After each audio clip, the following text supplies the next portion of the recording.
صورت کے ہمیں ظاہری اور پوشیدہ تمام قسم کے خطرات، کرنے والوں کے بعد الحسد جیسے خطرات سے بچنے کا طریقہ تمام قسم کے خطرات، نبی کریم صلی اللہ علیہ وآلہ وسلم کی بچنے کا طریقہ۔ نبی کریم صلی اللہ علیہ وآلہ وسلم ہر صبح اور شام سورۃ فلق، سورۃ ناس اور سورۃ اخلاص پڑھتے تھے۔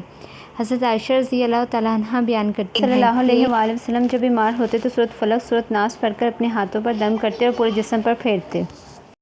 نظر بد، جادو، حسد سے بچاؤ۔ سورۃ فلق حسد اور جادو جیسے اثرات سے بچنے کے لیے خاص طور پر مفید ہے۔ علماء کہتے ہیں کہ ان سورتوں کو پڑھ کر صبح اور شام دم کیا جائے تو انسان اللہ کے خاص تحفظ میں آ جاتا ہے۔ خلاصہ: سورۃ فلق ایک طاقتور دعا ہے جو ہمیں دنیا کے سب سے بڑے خطرات اندھیرا، جادو، حسد سے بچاتی ہے۔ یہ سورت ہمیں سکھاتی ہے کہ ان چیزوں سے بچنے کے لیے ہمیں